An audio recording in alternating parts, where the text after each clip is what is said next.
merupakan gabungan ya mata kuliah fisiologi dan olahraga adaptif ya, fisiologi olahraga dan olahraga adaptif yang dikemas dalam bentuk webinar yang akan disampaikan nanti oleh pembicara utama yaitu Michelle Starsky, ya, PhD dari Poland ya, dan oleh Ibu atau Miss Sri Sumartini PhD from Universitas Negeri Semarang. Okay, thank you for Michelle and Bu Titin, and thank you to for all participants. Yeah. Have a nice webinar. Okay, Assalamualaikum warahmatullahi wabarakatuh. Waalaikumsalam warahmatullahi wabarakatuh. Thank you very much, Dr. Setiauraha UMS, for your great report for Dr. Michelle Starsky. And now I would like to introduce Dr. Michelle Starsky. He is a graduate from the Joseph Piłsudski University of Physical Education in Warsaw. In 2006, he obtained a master's degree in physical education, and in 2009, he also completed a bachelor degree in physiotherapy. So he graduated from physical education, also physiotherapy. In 2011, he completed postgraduate study in Lasarski University, and then 2017 until 2018, he took a part in international training workshop organized by Nippon Sports Science University in Tokyo. Also, he joined International Council for Coaching Excellence, led in United Kingdom. And in 2019, of February and March 2019, he participated in international seminar, NIFISA. So, and October 2019, he got internship at World Cycling Center, Switzerland. And right now, is a senior lecturer in Joseph Piłsudski University. Dr. Michelle, now the time is yours. Thank you very much, Dr. Setiauraha and Sri Sumartini for that introduction. And thank you for your invitation to that lecture. As you said, that's the topic of today's lecture. So similarities and differences in the physiological response to exercise. Maybe that was the beginning idea, but you will see we will go a little bit further to the side from physiology to the other areas of science that are used to evaluate athletes, mostly high performance athletes in Poland, from high performance able and disabled athletes, or able-bodied and disabled-bodied athletes. And if you will have any questions during the lecture, or if you have any comments, so don't hesitate to ask it straight away, just to explain everything what's interested for you. You can do it by a chat, or you can ask directly to me, and you can stop at every time. I will not be mad. Just ask to know more. So For Maybe today, you can slideshow.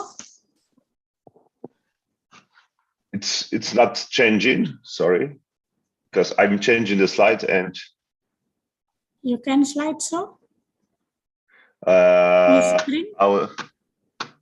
I will try once again. Sorry.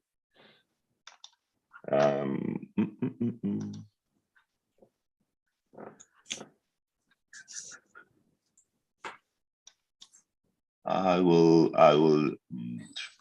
Okay, give me a few seconds.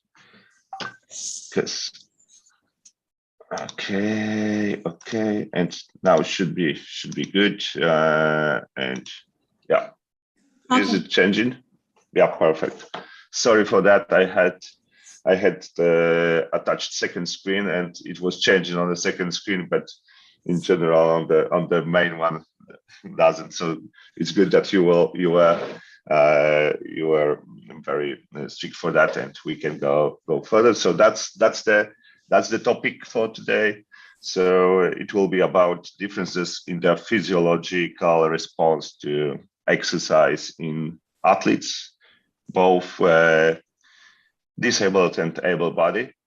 And for objectives for today is that after the session, you will know the differences between physiological response to testing or to testing exercise in people with or without disability. So hopefully I will brought your knowledge or brought your curiosity about some physiological parameters that can be measured, and that we can monitor during the training periods. And also we will discuss a bit the ability to recognize test results which are mostly connected to disabled body, or what are the differences between able and disabled body person results of the tests. So few more words about me. So you, Professor Titin almost said everything about my experience. So I'm an assistant professor and senior lecturer at University of Physical Education, coach developer from ICC, and we met in Nifisa in 2019. So that's how our cooperation started. And since this year, I am scientific advisor for National Paralympic Committee, so for Polish Paralympic Committee, and as an advisor for using a science or scientific support for preparation to Paralympic Games in Paris and next in Milano. And I was for 5 or 6 years Polish para canoe team head coach. So that's where my story with Paralympic movement and disabled athletes started, and it is continuing until today, and will be further for probably next years. And in the area of research, I'm focused on. At the moment, I'm focused on the environmental changes in the test outcomes, or aerobic or anaerobic capacity outcomes in athletes with or without disabilities, mostly with disabilities. And the main topic at the moment is the heat, and to reduce the heat input on the outcomes of the anaerobic capacity. Okay. So the first question is, are there any differences in physiology of people with or without disability? So as you know, I was a canoeist, and this is one of the athletes. This is me. And on the first, if we see for the first time athletes, disabled athlete because she has a disability, even if it's not seen on the picture. So you need to think about, what is the outcome of disability that you can see. So if you will look closer, she has a bulge on her abdomen. She has some additional support in the bulge. So that how we can recognize that this is a person with disability who is a athlete, high performance athlete in canoeing and especially in paracanoeing. And from the other hand, you beside those two things, you cannot imagine that these people have a disability.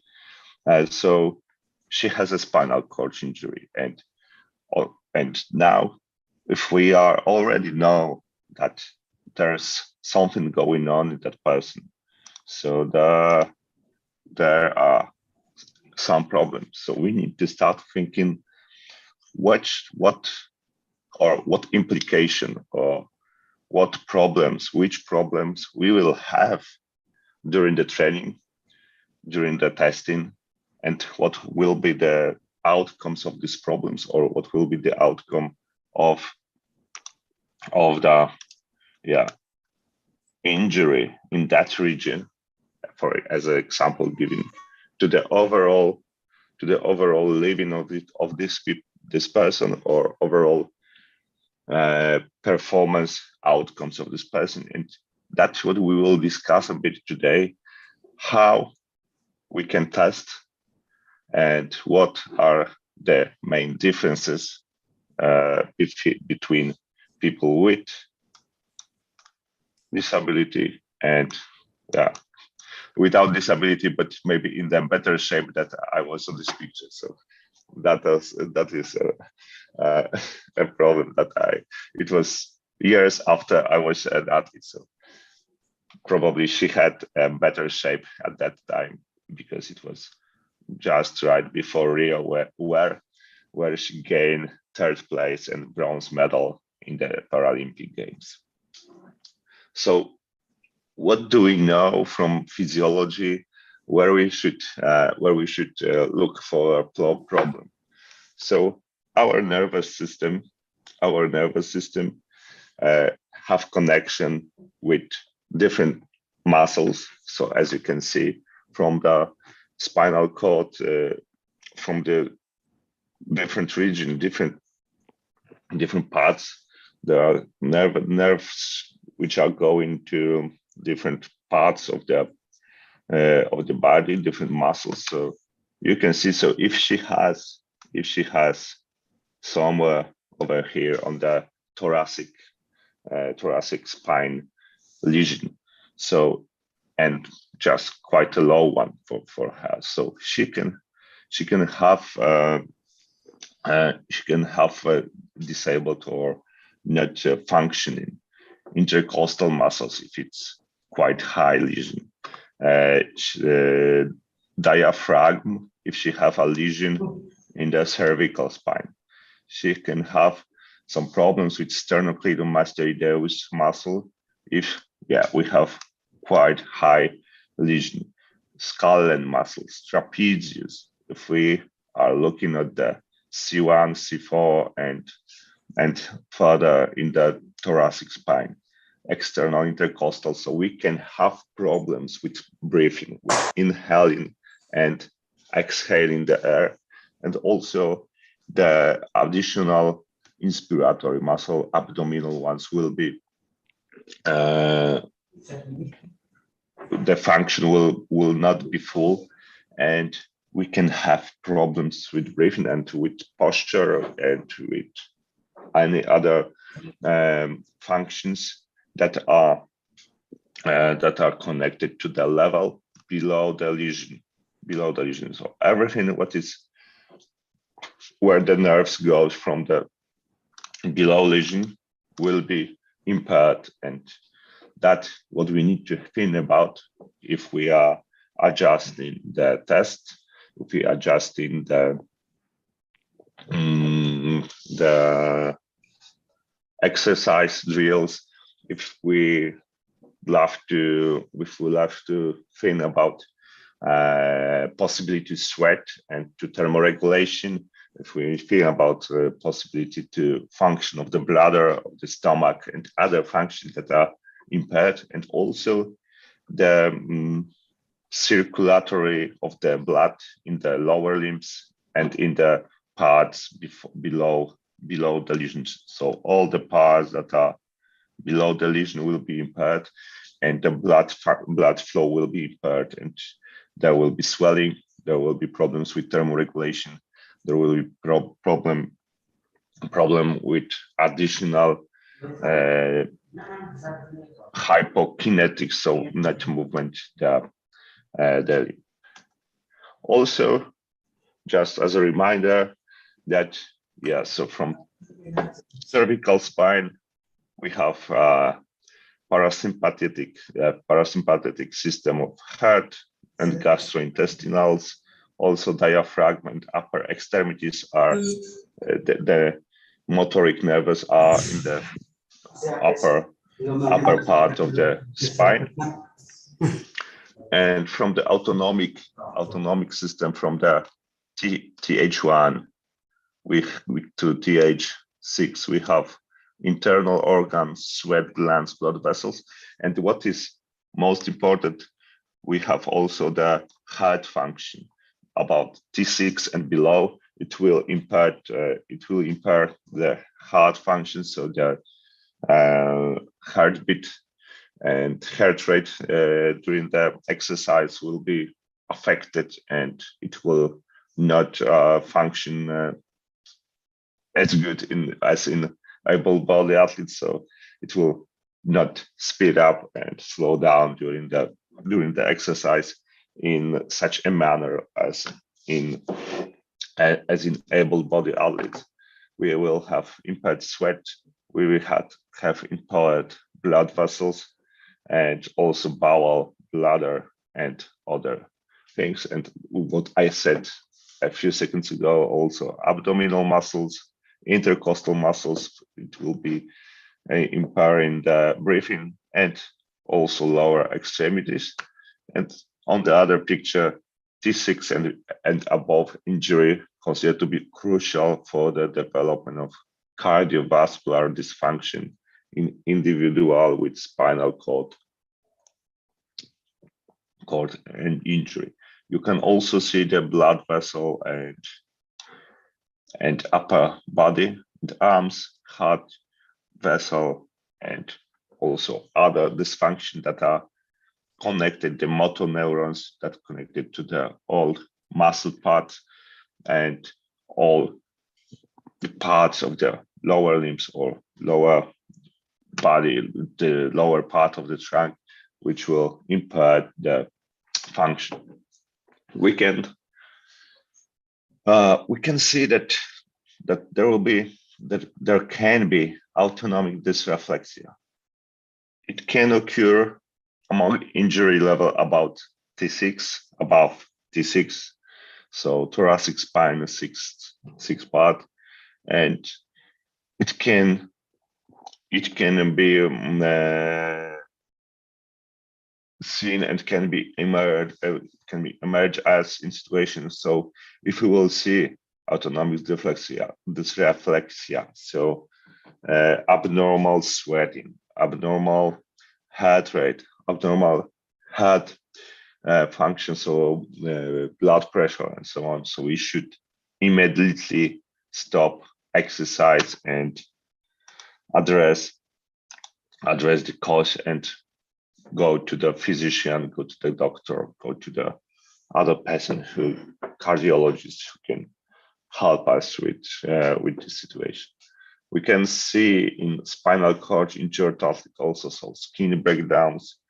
So because there is absent sensation, monitor skin, so there are some bruises which can occur in the later time with very deep scars, and it can affect our training program, or it can affect our testing program. So we need to take into consideration that there can be skin breakdowns, and we should control it, because the person without nervous or feeling in that part of the body can have deep scars and deep cuts and deep breakdowns, which can affect the movement. Also, fractures are possible because they are in the areas that are without nervous, so unnerved. So we need to check the bone density. So we need to consider all the necessary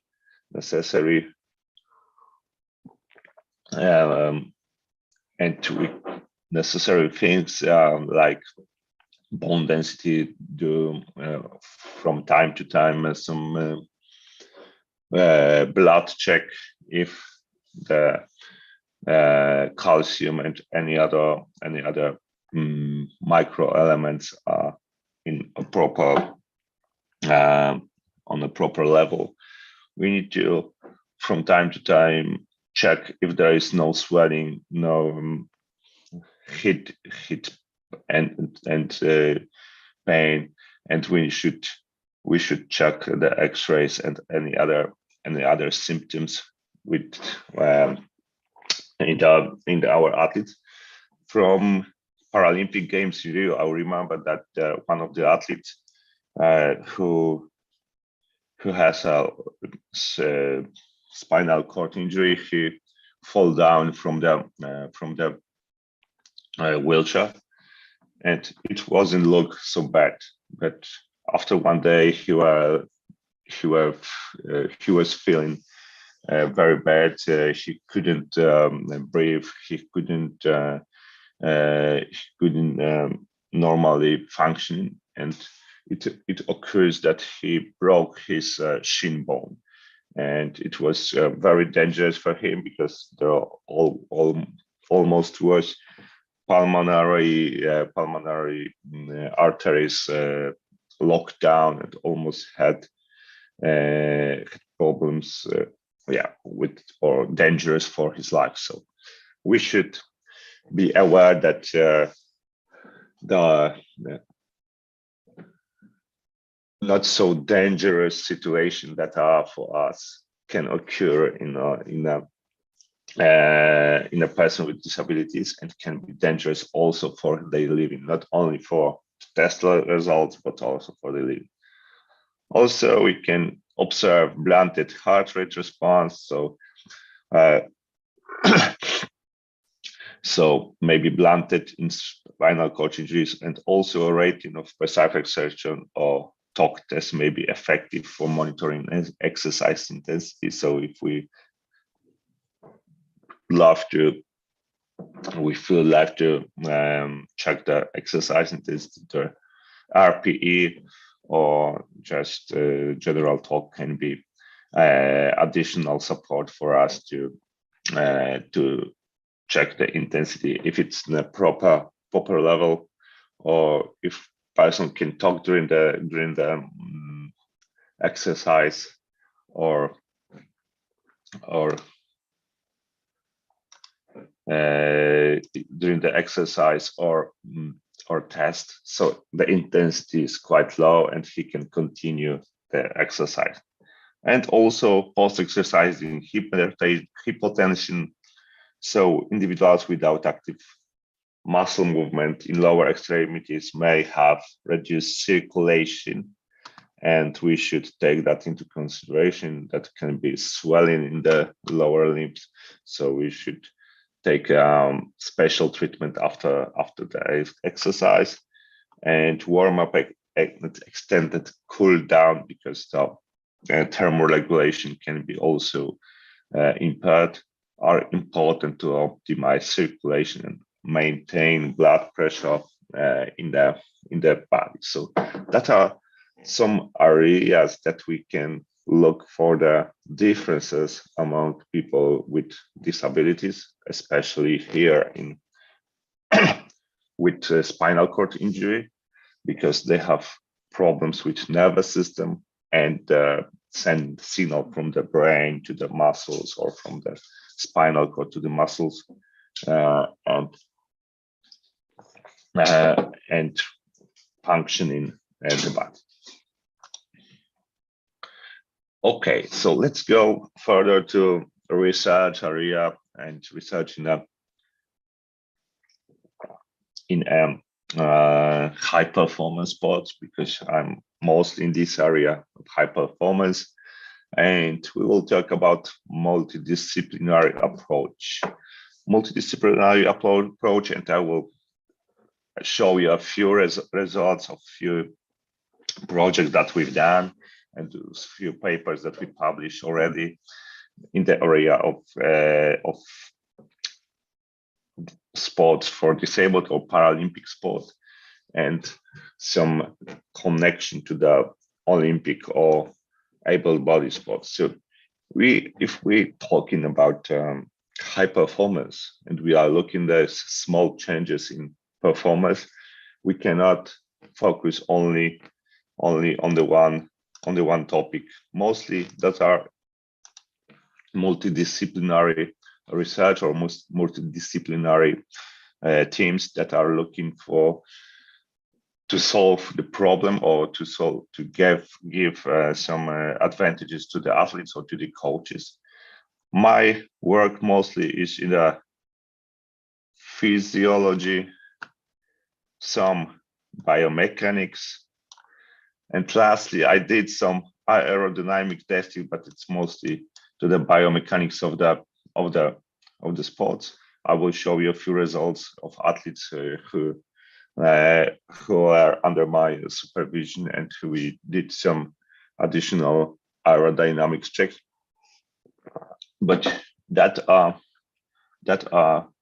two areas that are working and with close connection to biochemistry, to nutrition, and in the last few years also with psychology, and mostly in neuropsychology or psychomotoric skills like time of reaction, their focus, and other factors that are connected with the movement or speed of movement or precision of the movement. But mostly this is my area of work, and that I will try to show you in details how it looks like. Some definitions at the beginning, so you can just scroll it down and have it in your mind that there are some specific vocabulary in exercise physiology or in general in sports science, and I hope you already have some connections with that, have some knowledge like homeostasis, biomechanics, what it is physiology, nutrition, VO2 max, maximal volume of oxygen that can be extracted from the atmosphere to create energy for working muscle or for working organs. It will be used a lot probably during today's lecture. Lactate threshold, the intensity at which the amount of lactate released into the blood exceeds the rate of lactate clearance of utilization. And we need to know that because we'll talk about endurance sports today as well, and lactate threshold will occur a few times at least.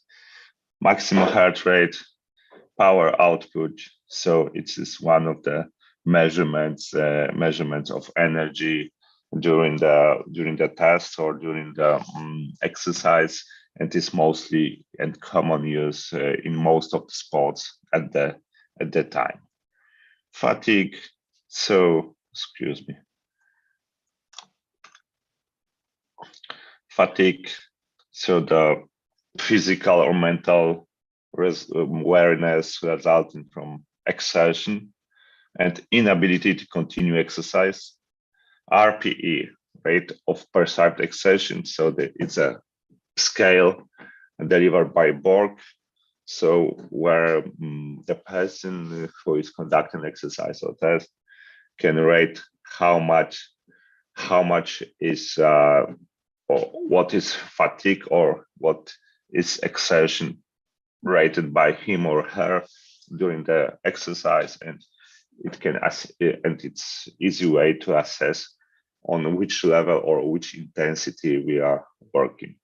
Thermoregulation, we talked a few seconds ago about it, and about the regulation of temperature in the body, skin fold measurement, baseline data, aerodynamics, and spark psychology. We will discuss it in a while. And aerodynamics, I will tell about 2 or 3 studies that we've done in Paralympic and Olympic athletes, just to show you how or where we are looking for improvement in our athletes, or what possibilities we have with connection with other universities in Poland to deliver some high performance and good performance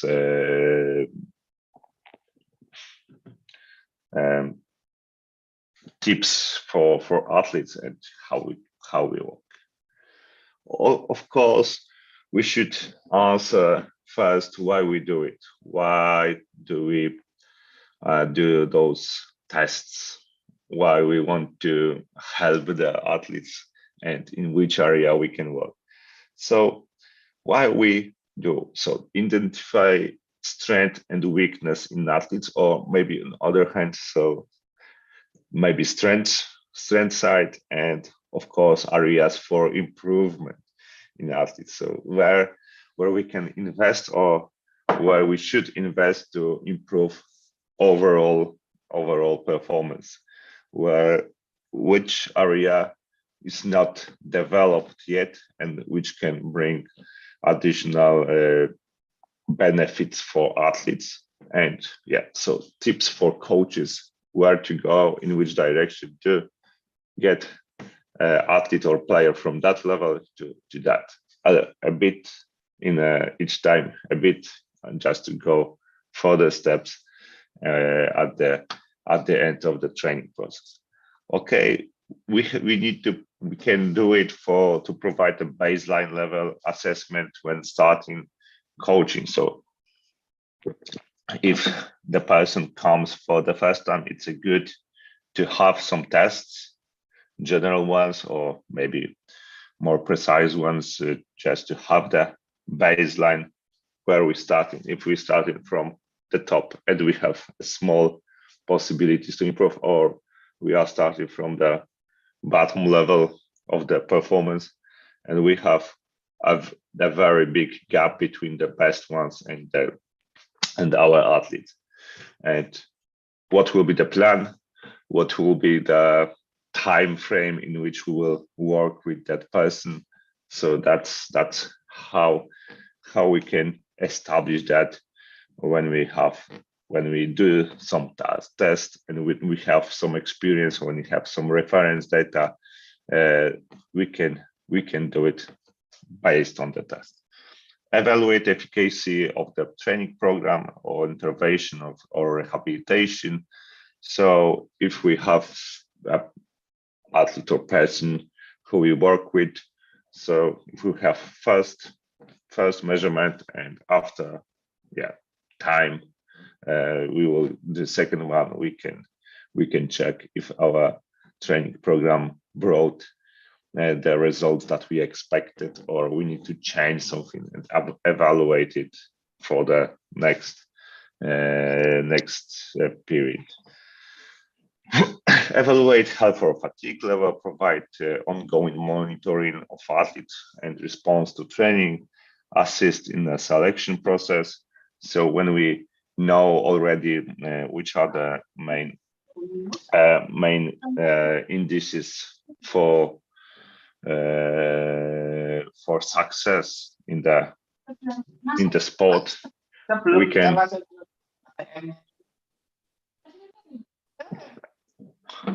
We can check at the beginning of the process if the person who we work have the specific skills or specific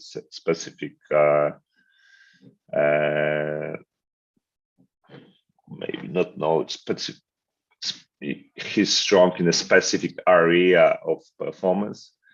And if we, for example, should go further or give him a tip, okay, you are sprinter, your genetics says you are a sprinter, but you would like to run marathons. So at this point, we should say, okay, you are not born to be marathon or endurance runner. So we can advise you that you should go to the sprint competition or to the other sports that are using very high power and endurance sports. So that's how we can also help athletes, how we can also help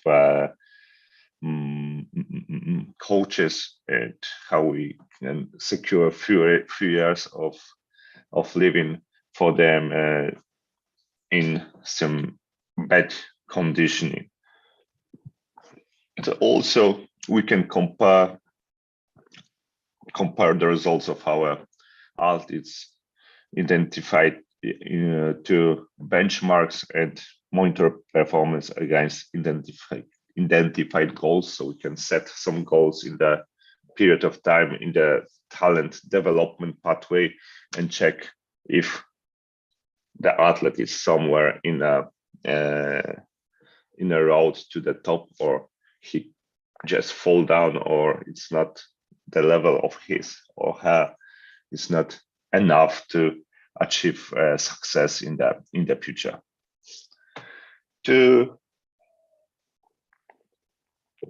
As you probably know, also to get reliable results, we should standardize the test. So that are a few tips that should be considered when you conducting the test, and when you plan your investigation or plan your research protocol. So same time of the day, same equipment, same warm-up, hydration, well rested, so at least 1 or 2 days rest, or very easy training before testing, just to not so after the rest, it will be not influencing the outcomes of the testing. Okay, postpone test if athletes are ill, injured, or pregnant. So don't push too much, even if it's high performance athlete and he would like to conduct the test. Please postpone it when you see that he's ill, injured, or pregnant. And of course, collect all the data to track the record of the athlete and the changes which are made by training. Okay, let's start with some testing delivery. So here you have an example of tested in high performance sport in able-bodied athletes in cycling ergometer. On this picture, we had some classes with students who were training for coaches and additional training for coaches in endurance sport, and you can see the athlete. Sorry.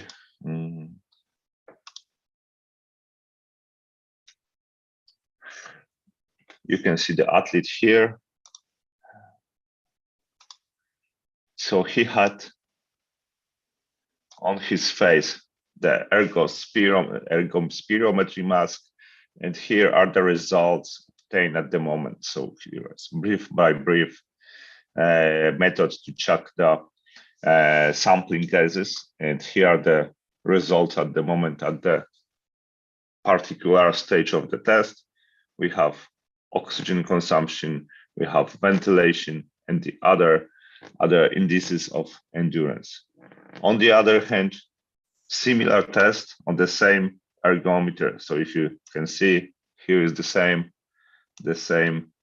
testing equipment, but they are using their own bike. So it's a hand cycling bike, and of course, general cycling bike, but still they are using same equipment. So ergospirometer to check the VO2 max and the oxygen uptake at each stage of the test, and the ergometer which produce the resistance during the test. So the test is with increasing resistance, as you can see here. So it's a test protocol where the resistance is growing at each stage, and it will go further up until the athlete says, okay, I cannot go further, or he cannot push by hands or push by legs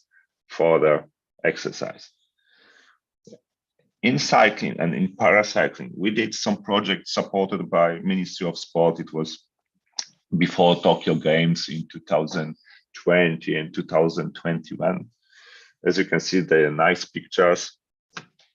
We've done it with hand cyclists. Also, as you can see, they were pushed into the wind tunnel to check the drag area and its influence on the performance of the athletes. I will describe this later, but this is as an example of how the position of the athletes, how the setup of the bike will influence the energy costs of movement, how the drag, so the area which is exposed to the wind during the cycling, will affect the energy cost of each movement. And we checked it by gas sampling and oxygen consumption. And after that we checked the body area and then changed the setup of the bike, and once again check the oxygen consumption. And we've done it both in able-bodied a few years ago and disabled during last preparation for last Olympic and Paralympic Games. As you can see, there are some reducing. So that was what we expected, that the drag and the area will be reducing to reach the minimal level of the drag, and you can see the CDA, the frontal area, and aerodynamic drag were decreasing during each measurement, and it will result in the lower oxygen consumption, in the lower need for deliver the oxygen during each movement, and the movement will be more efficient during 2 hours race or 3 hours race. So he will be able to produce the same power by hands with less energy. So he'll be more efficient during his movement. So what are the differences in physiological outcomes of the ergospirometry tests between abled and disabled athletes? So we have hand bikers here.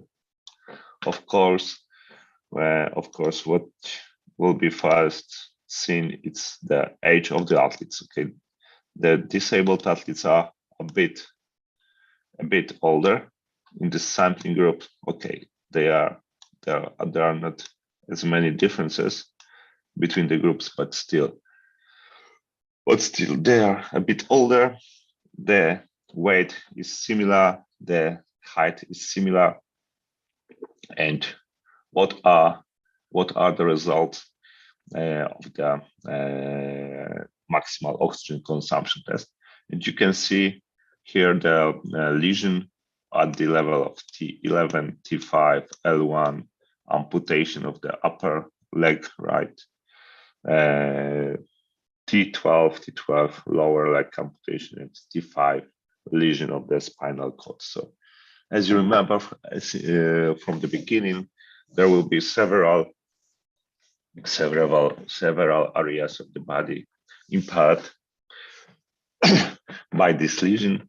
So T11 and lower will be affecting the lower limbs, bladder, and L1. Of course, T5 can affect also the heart rate variability and the heart rate during the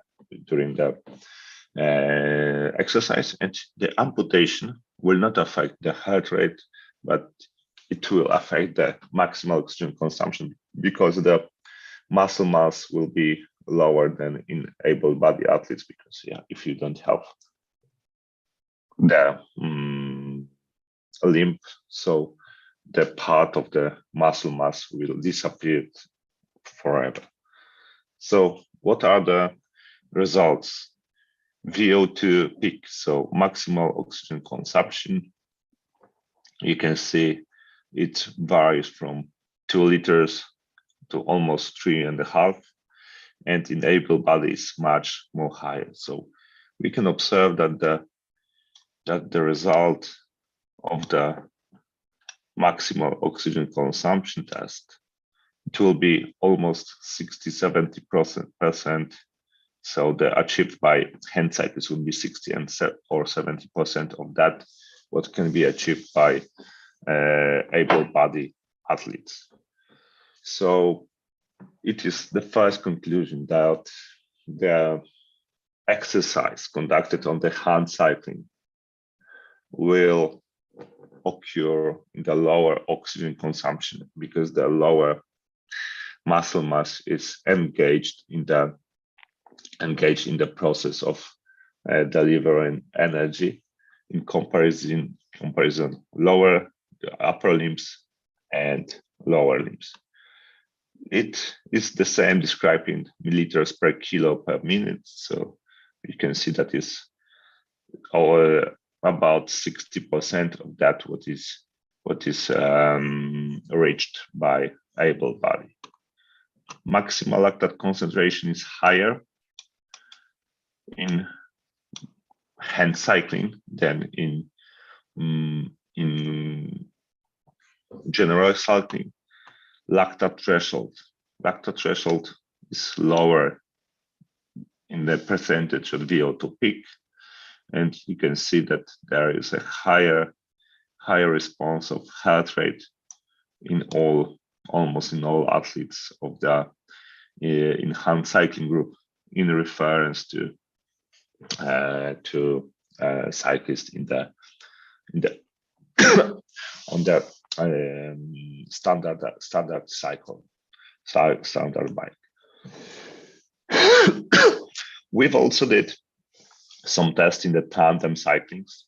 So they were, first of them, it's an able-bodied person, pilot, and he's a stoker, who is the person with visual disability. So the same method of the test. So they did tests in the wind tunnel. We looked to reduce the area, frontal area. So if you remember, that was below 0.2 in the hand cyclists, because the frontal area is not so big. But in the general tandem cyclist, it was about 0.3. It's one of the best results that they achieved, and that is the tandem that gained third place during the Paralympic Games in Tokyo. So it gave us the opportunity to support them during preparations and bring some good results and give a few parts of the seconds at the end of 4 kilometers run on the track. And yeah, we supported them and they gained a medal in Paralympics. So what we've done, so that is a published research in the Vista conference in 2021, so the biggest conference for Paralympic scientific conference. So there were few objectives: to assess precision of wind tunnel and to undertake a case study of drug reducing intervention. So there were a few interventions that we've done. So as you can see, that the male track bike produced about 0.285 CDA, also with small coefficient of variance. So if you can see, it is very stable measurement. Also, the male road time trial bike tandem produced a wind tunnel test precision about 0.338, and yeah, CV was a bit higher, but it was still very similar. And for the females, the CDA were a bit higher because the setup of the bike, and there were some movement of the stoker, so the rear athlete, and that's why there was some variance in the result. As you can see, so here we have a baseline, and from the baseline we did some changes in the setup of the bike and of the athletes. So you can see that remove of the battle cage gave additional parts of the seconds in each kilometer. Head position will give big changes. Rear rider head position lowered, so it gave the best position when the athlete switches, which is in the rear position. So-called stoker will hide after his pilot. Not so much for the pilot, rider lower and both riders heads lowered. So we chose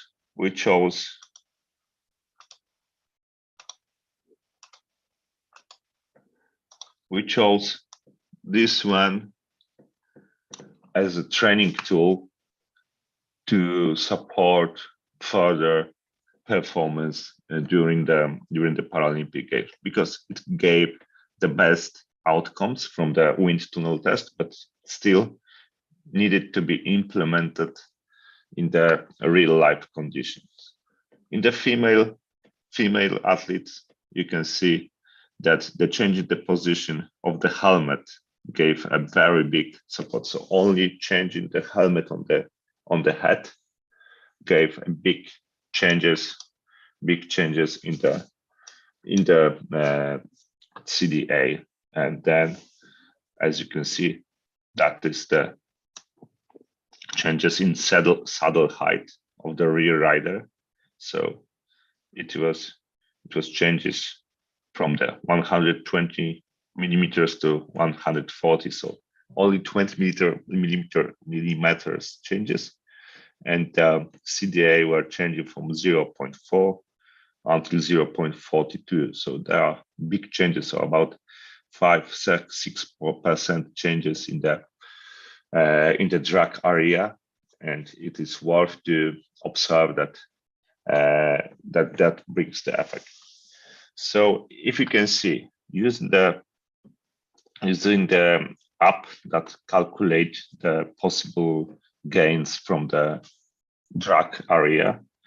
So from the virtual model of paracycling world championship, so we took the race course from the paracycling championships, and that was the 90 kilometers time trial course. There were calculated power output for power meters in the cranks of the bike, of the tandem, and we applied the maximal drag reduction from our studies that were achieved in the wind tunnel. And the outcome was that this can give about 35 seconds on the 90 kilometer time trial. So these little change from that to that, from this point to this. So just the lower the head by rear rider, so height after his pilot, can give without any effort related to training 35 seconds in 19 kilometer time trial. So it's about 2 seconds each kilometer. So it's worth to work in that and work to check that without effort, 2 seconds. We did the same, as I told you, with Olympic team earlier, and you can observe that there were slightly changes, 0.8 seconds, 0.1, 1.1 second in the 1 kilometer in the time on 1 kilometer in the simulation area of 55 km per hour. So even though we have more to do in Paralympic sport and more to gain in Paralympic sport when we compare the results. More the area more related to me is paracanoeing. So I can discuss, or I can describe you a lot about it. So if it will be too much, so just give me a sign. So sorry, I couldn't change all the pictures because I was working for an Institute of Sport in Poland at that time, and that are some pictures presented by on this conference for that area. And in the conference, I presented methods for assessment of exercise capacity in paracanoeing and the application of testing in the paracanoeing. So if you can see, we've done with paracanoers some evaluation of the performance on the arm cranking ergometer, so arm ergometer, and specific on the canoeing ergometer. So what we've done, so the aerobic performance on the canoeing ergometers. So if you can see, the athletes are sitting, the ergometer is standing down, and they need to perform the test with set power, and generate that power by 4 minutes of time, which reflect to 1,000 meters in the able body. We're doing the same for athletes with only spinal cord injury in the lower back, but the low one, which the leg is impaired, or with amputation. So the same protocol, but different intensity, different load for the steps of the protocol. So it is an incremental kayak and canoe ergometer test. It is set up for 5 times 4 minutes, and as you can see, the tests were provided for different intensities for the beginners, for the advanced athletes. So we can observe that the fourth stage of the test and the power that is adjusted to athletes is changing with their experience. At the beginning, we will make a load about 0.5 watt per kilo at the beginning for women, and then we will increase it to 0.8. KL1, KL2, and KL3 that are classification of the athletes. So it's KL1, it's most impaired athletes. There are most impaired athletes mostly in a spinal cord injury, in TH 6, 7 or something. So the lower limbs are mostly impaired and the lower trunk is impaired. So they are moving only with the upper arms and the upper part of the body. KL2 that are athletes without leg movement. So as you can observe, this is the kind of this athlete with double amputation, for example. And KL3 that are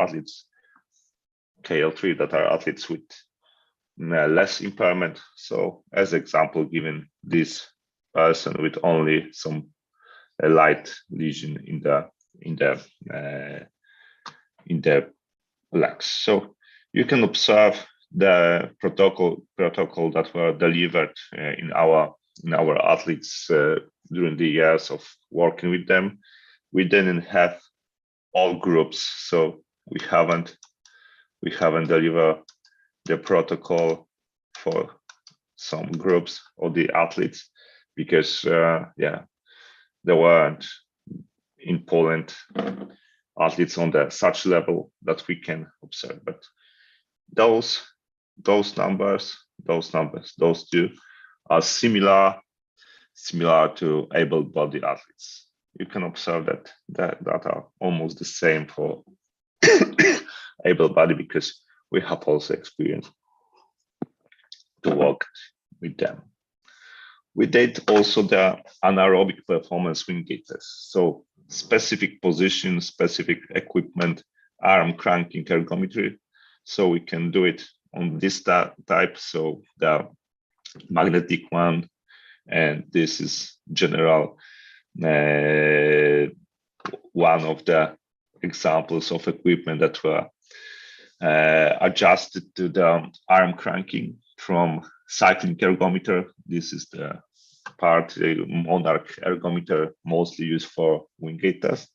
And it was just cut off the saddle and the special position to do the arm cranking. All-out testing is delivered.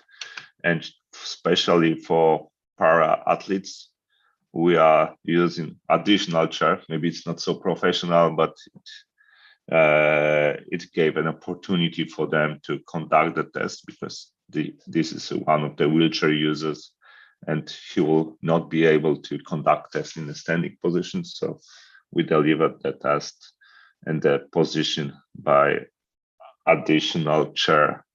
So maybe it's one of the possibilities. So as you probably know, in the laboratories, you need to find possibilities and solutions for a situation, and later it stays almost forever. So that is something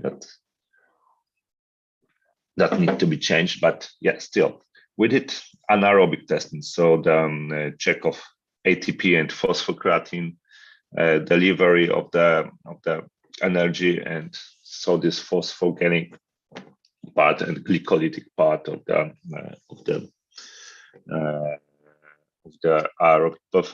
anaerobic performance. So we did aerobic test and anaerobic test with also additional changes in the protocol, because standard protocol, for standing athletes is almost the same as for able-bodied ones. So 5% of the body mass and 2% of body mass for athletes who can stand. So from this the lowest impairment classes. And for athletes who are sitting, so it's 5% of body mass is load as in a molar ergometer for cycling and 5% for men. So during the years, we observed that those are the best numbers to deliver the best outcomes for the athletes, especially in the canoeing, where the power is necessary, where you need to produce a high amount of power during the first seconds of the race, especially in paracanoeing, where the race is 200 meters and it lasts from 38, 39 seconds until 50, 55 seconds. It depends on the class and the sex of the athletes, if it's women and men or men. And what are the values that we achieved? So if we're talking about anaerobic performance, so we have in KL1 men 7 watts per kilo, KL2 men 6.8, KL3 9.86. What I can tell you, this one are achieved by Paralympic champion from Rio. 7 watts per kilo in anaerobic performance test and 1.2 watts per kilo on anaerobic threshold in aerobic performance test. This one is achieved by Paralympic, not champion, not medalist, but he attended Paralympic Games. So he was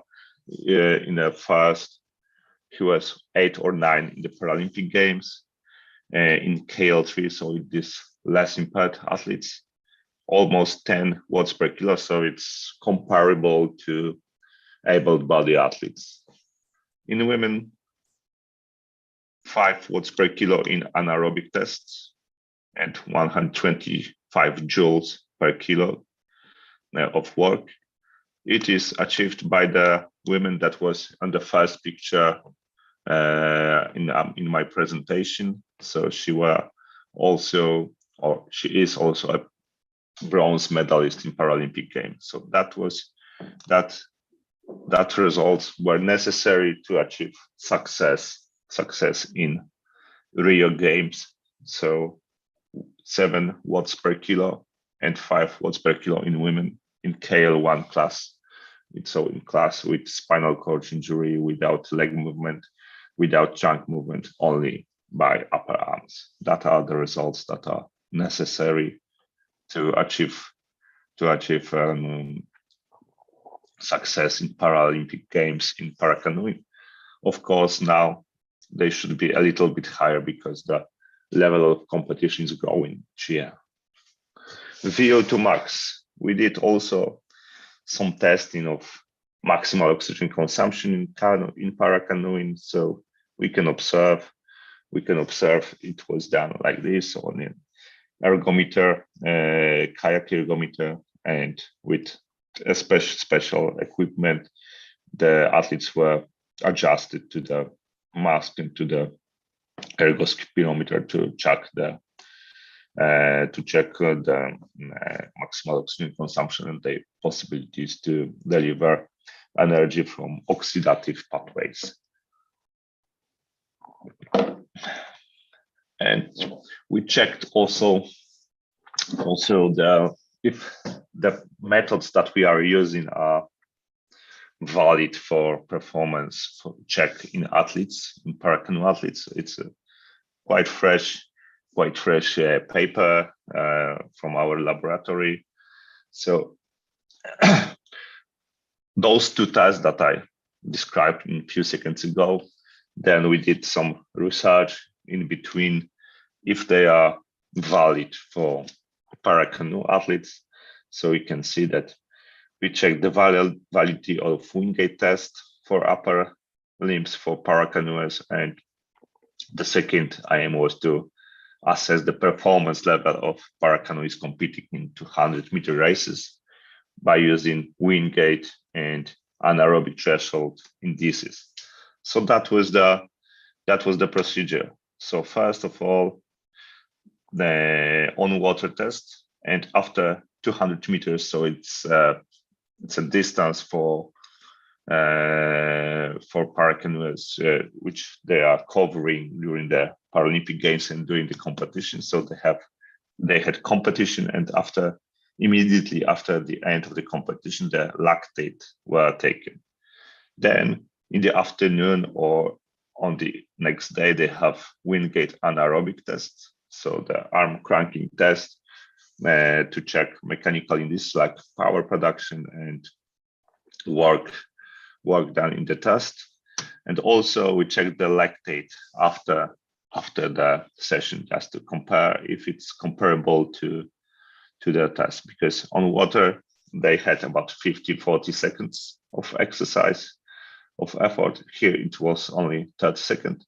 And then third test after on the next day was anaerobic threshold test. So these ones what I described you already. And what are the results? There are a high correlation, 0.9, very statistical significance.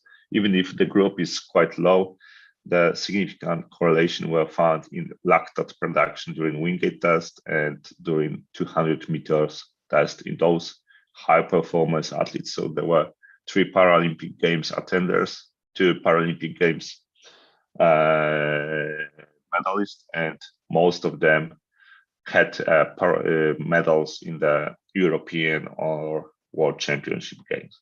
We did also some blunt Altman graphs to check if the results are comparable between those 2 tests.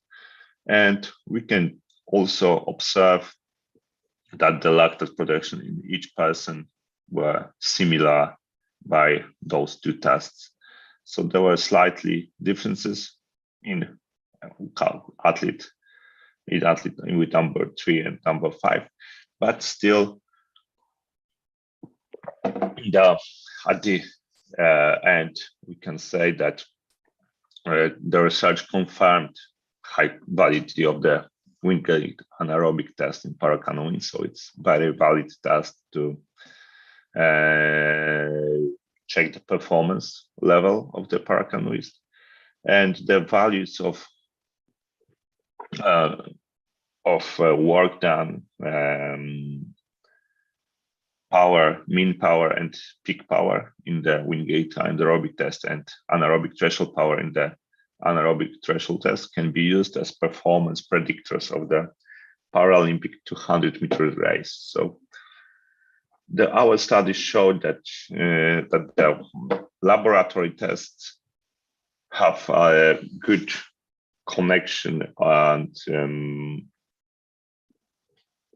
have a big correlation with the results of the race in the paracanoeing. We did also some tests in cross-country skiing, also presented in the Vista conference this year. So the evaluation of the maximal oxygen uptake and anaerobic threshold roller skiing field test in elite cross-country Paralympic skiers. So the objectives of the study were to evaluate possibility of using VO2 max and VO2 and anaerobic threshold achieved in the field or laboratory test interchangeably.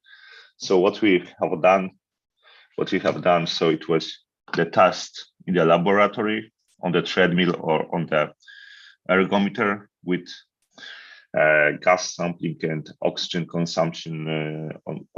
consumption measurements, and then we did test in the field condition, as you can see, on the roller skiing or on the roller skiing, monoskiing on the sitting condition in the athlete wheelchair user. So that was the method that we used to evaluate performance, evaluate oxygen consumption, evaluate evaluate the athletes. What were the results, and what were the connection between field test and laboratory test?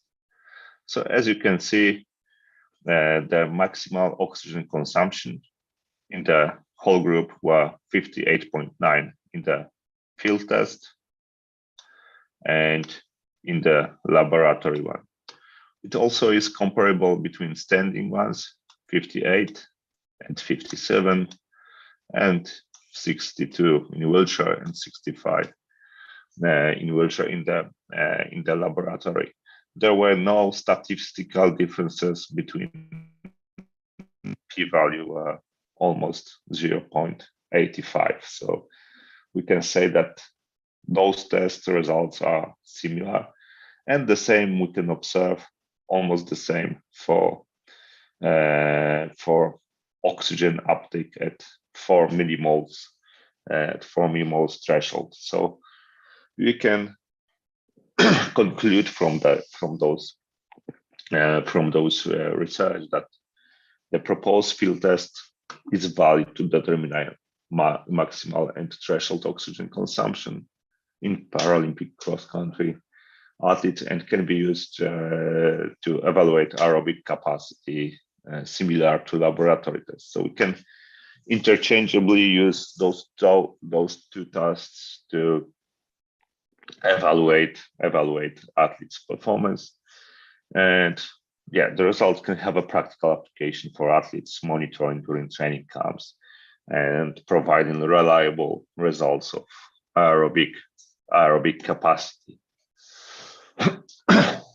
Earlier, we did also testing in the able-bodied, so to evaluate impact of roller skiing technique, to evaluate the possibility of use the results of the test conducted in the natural condition and laboratory ones. So it was similar to those obtained in a cross-country Paralympic skier. So as you can see, the roller skiing, the ergometry test, also the second roller skiing, so other parts. So they done ergometry tests in the laboratory condition and also some tests in the field on the roller skiing.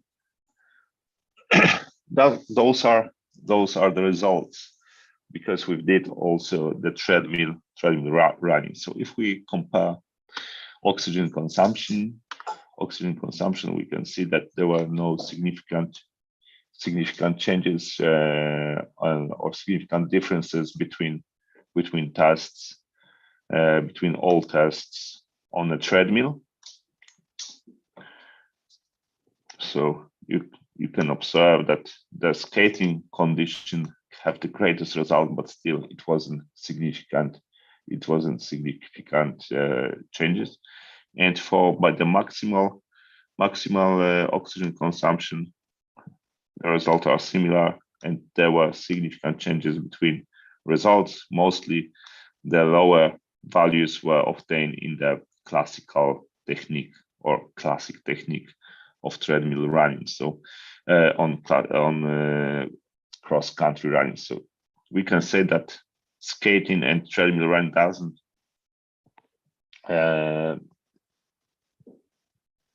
there were no differences between them, but still the classical will occur in the lower oxygen consumption, and the same we can observe in the graphs that are presented in the presentation. So VO2, so there are changes. There are only differences between classical technique and treadmill running, and some ventilation, not ventilation, velocity at anaerobic threshold, and blood lactate maximal blood lactate can be established as a predictor of changes in the test.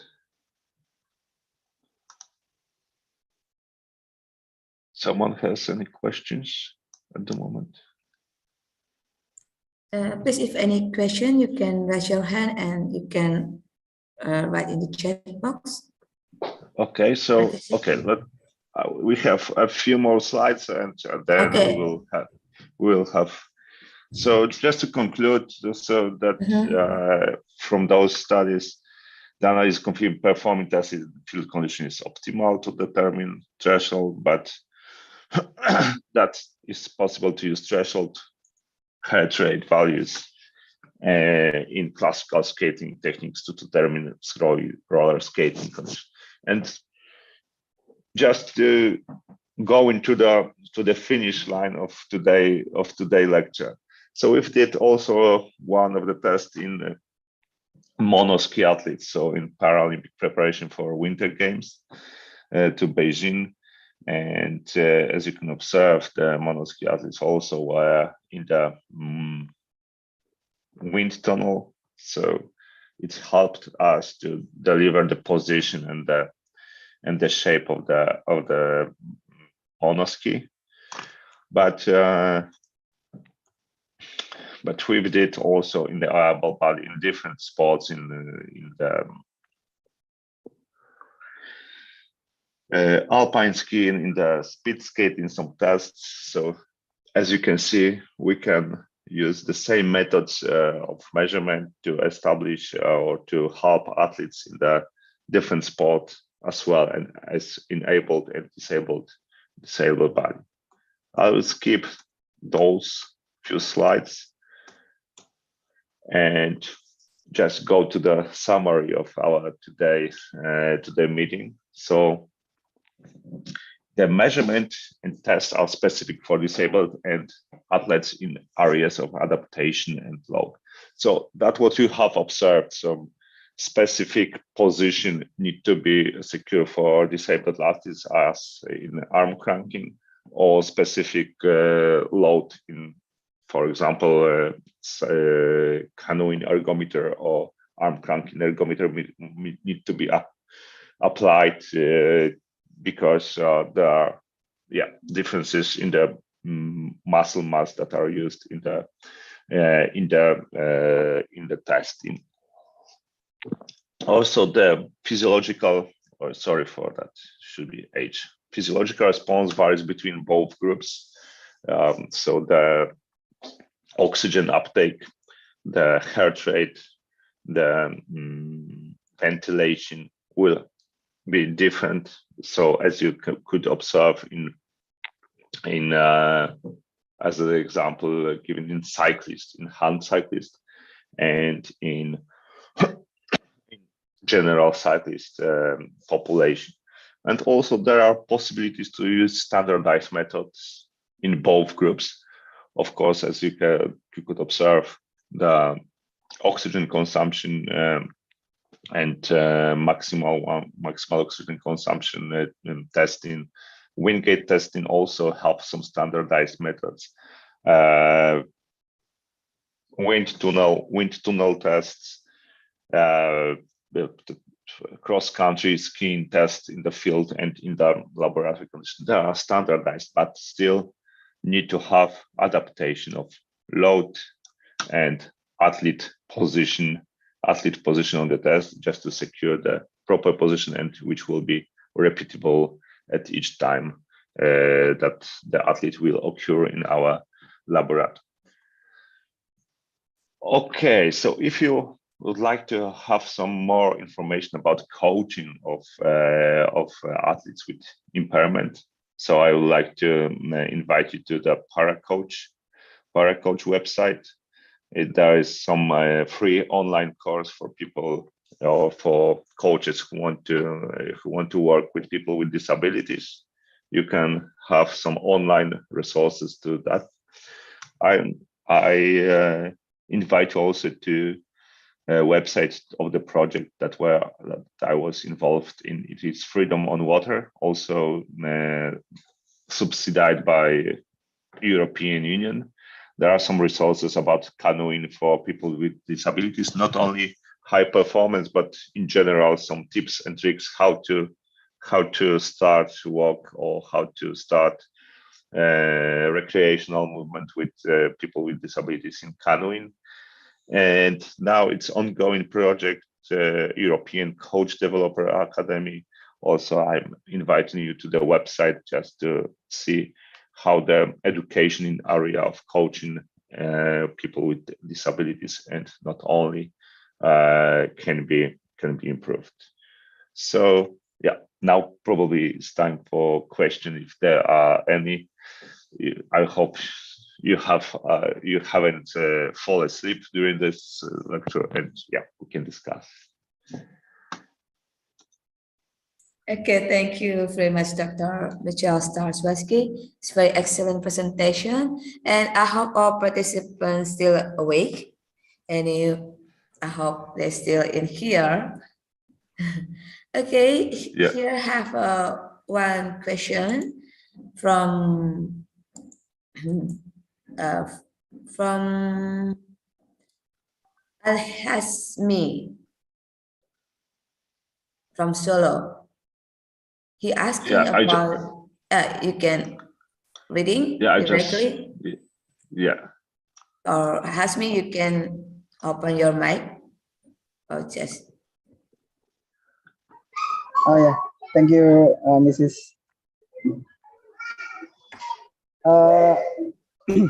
My question is there any differences between the assessment method and the standard VO2 max for the hand cycling or paracycling athlete with SCI or spinal cord injury, according to the NLI or neurological level of the injury between the severe, maybe ACE A and ACE B, as you mentioned it before, with the mild injury classification for CDE, and then according to the NLI level, maybe is there any difference the VO2 max from the athlete with the T thoracal 2 or 3 level injury with the lumbar lower thoracal or lumbar injury? Is there any differences, Michael? Thank you. And then the second one is there any sitting position or arm crank position that can provide the oxygen uptake, so we can maximize the oxygen uptake for the hand cycling athlete? Because maybe the some position, the wider arm crank or comfort position for sitting will provide the chest expansion for the athlete and will increase the oxygen uptake. Thank you. I think that's my two questions. And maybe, firstly, thanks to Nesh. This is the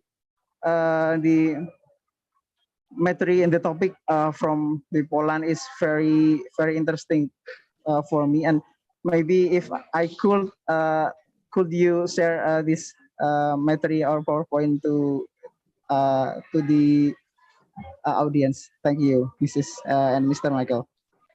Okay, thank you very much for your questions. I will share the PDF to Professor Sumartininksi, and maybe she will forward to you. And if you can also write me an email to this one. It's my professional email from university. And I will come back to the screenshot. Thank you. Yeah, please. So just to start, I will start with the second one about arm cranking position. So in high performance sports, if I will come back just to start one of the first slides of the presentation, the athletes will use their own bikes. So they have customized position because they can use their own bikes, which are adjusted to the measurement equipment, and that's the best, in my opinion, the best possible position that they can have. So if you don't have such a possibility to use such an ergometer or such a trainer to check the maximal oxygen consumption, so probably we will use the position that are at least similar to those one which is used during the training, during the hours of training or hours of competition, because it's the position that the athletes are used to, and the muscle are used to work in that position and will produce the most power and will be the most efficient at that moment. Of course, we can try to change the arm crank wide, but it will, on the other hand, if we will then apply it to the real world, to the race or to the training outside, so it will increase the drag, and it will the drag will increase the need to produce more energy to move with the same velocity. And if there are methods and standardized methods for VO2 max in hand cycling. So only one method or only one change will be with applied load. I cannot give you the specific one for which lesion will be, but we know if the lesion is lower, so the impairment is lower. So if it will be lumbar lesion, so we can give a little bit higher increase of the power during the test.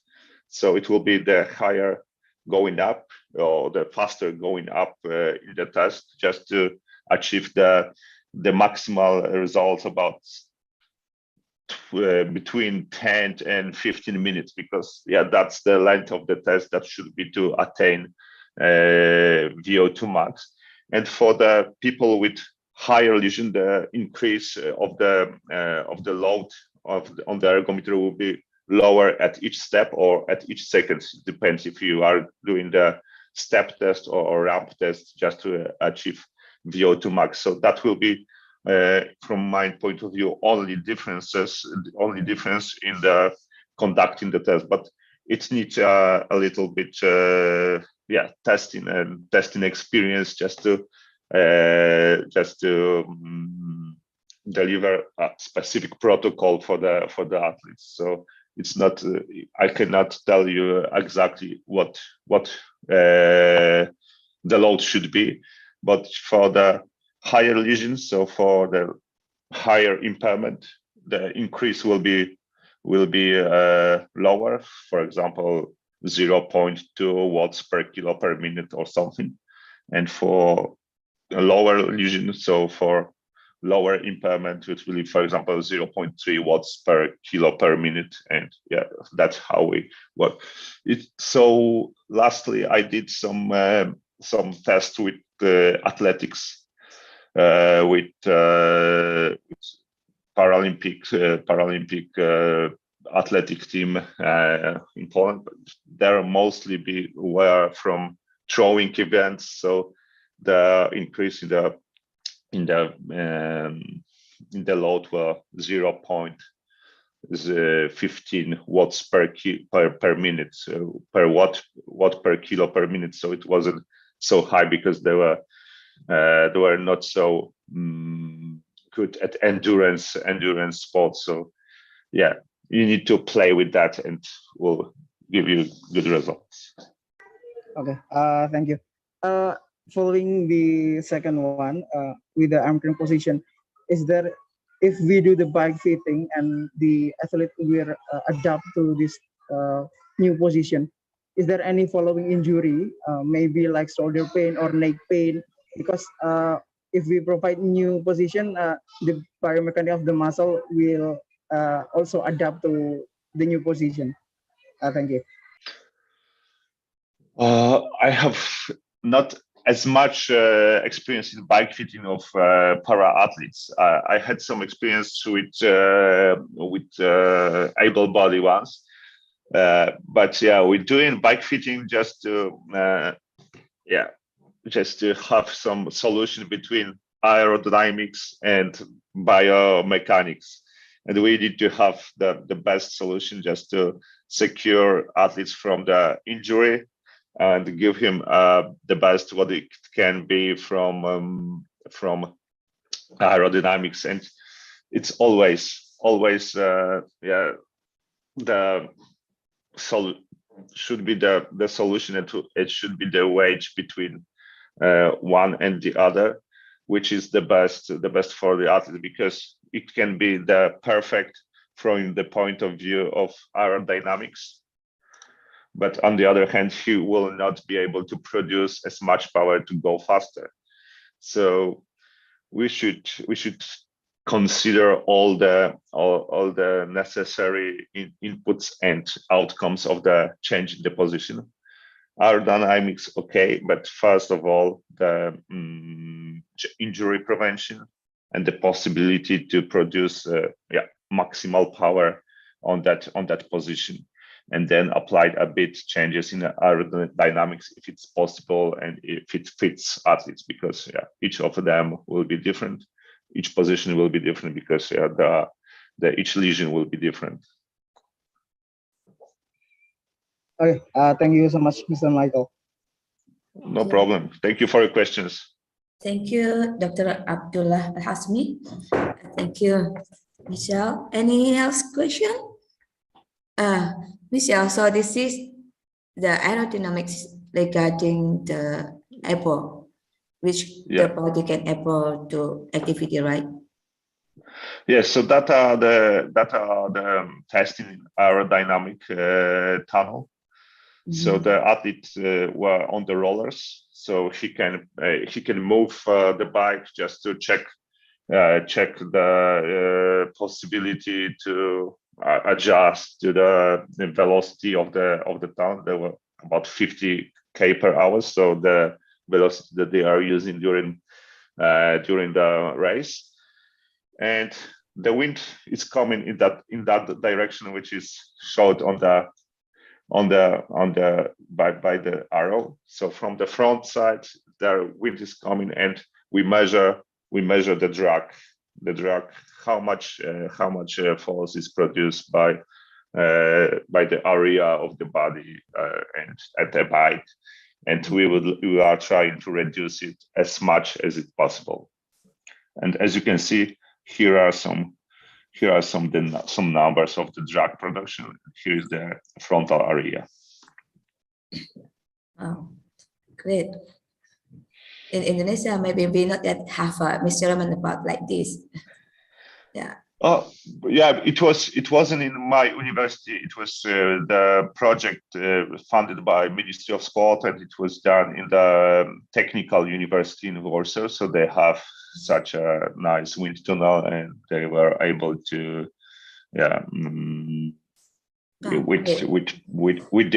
to rent us the tunnel and help us to do some measurements. Yeah. Mm-hmm. So today we have a 3 lecture: measurement, physiology, also adaptive sports. Right. Very excellent.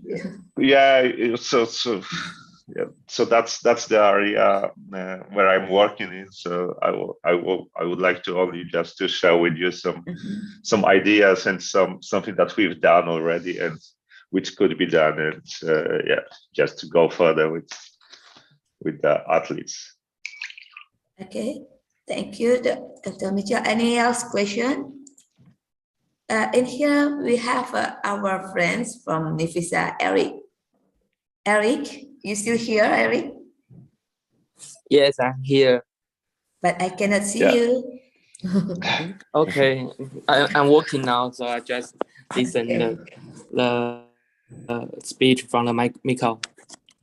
Thank you, Eric. Yeah, nice to hear you. And yes, the hopefully to see you. Aerodynamic is very interesting and very. I never see that in the Taiwan about the sports science using on the aerodynamic. It's a great area. Yes. Yeah. We need in Poland. In Poland it's not so well developed yet, but we are trying to do something and to give some small advantages to our athletes by using of aerodynamics as well. Yeah, maybe next time we can collaborate about for sure. Yeah. Yeah, I hope that I will be able to visit Indonesia one day. So Yeah, welcome. yeah, Welcome. and maybe do the lecture in person. I don't know if it's possible already, but yeah. I hope it's possible. And any else question? I'm sorry, my voice. Any else question? Imran, you want to ask him something?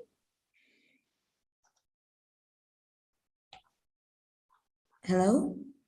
Okay, if one question, I would like Dr. Rahayu? No, no one? No one.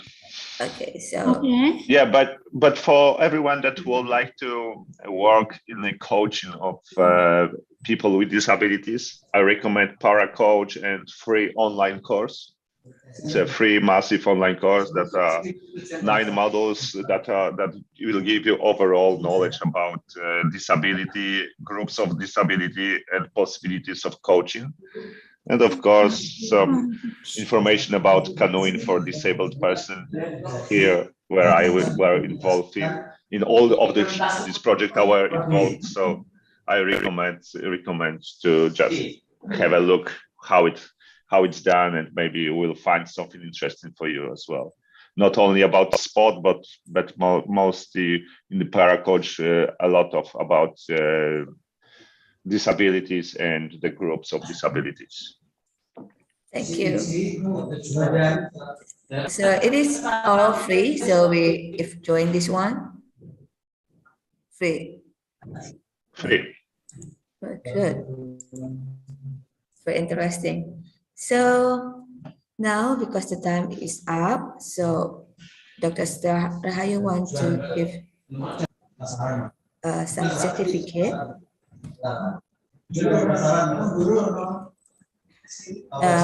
Would you please take that? Thank you to Michelle for your nice and excellent presentation and discussion. Thank you to for Mrs. Sri Sumartiningse and all participants. I hope this knowledge from this webinar is useful. And for closing this webinar, maybe we Titin certificate sudah oke? Ya sudah saya share. Ya, oke ya. We give certificate appreciation to Michelle and for all participants direct in your email ya. Okay, thank you very much. Michelle? Yes, yeah, thank you very much for your attendance. Thank you very much for your comments and questions, and hope to see you soon, maybe in person. And yeah, have a nice afternoon probably. Yeah. Okay, I hope can continue in the other time. Next time. Yeah. Welcome to here, right? Yeah, always. Thank you, Dr. Rahayu, for the appreciation certificate. And for all participants, you can just fill the form, the present form. It is directly, the certificate will be to your email, sent to your email. Please writing your email correctly. And before we close the Zoom, would you please, all participant open your camera? And we can take a picture together. Okay, that's good.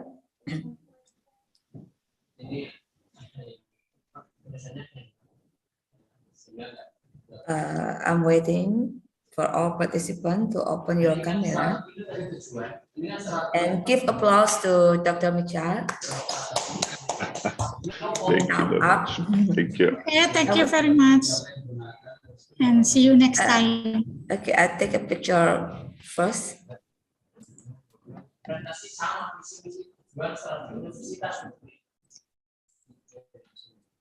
And then second, Rifos, you in there, you can help us to taking a picture.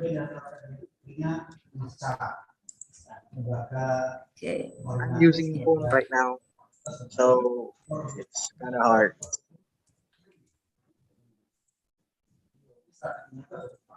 Okay.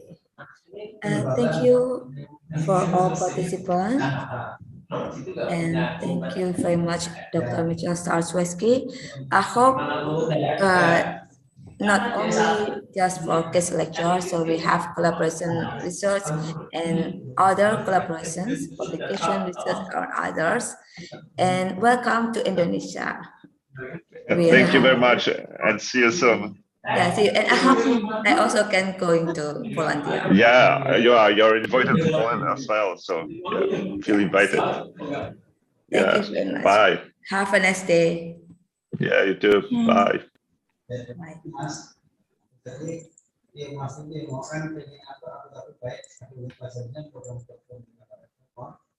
Jangan lupa untuk diisi presensinya, dan presensi akan ditutup jam 3 sore ya. Terima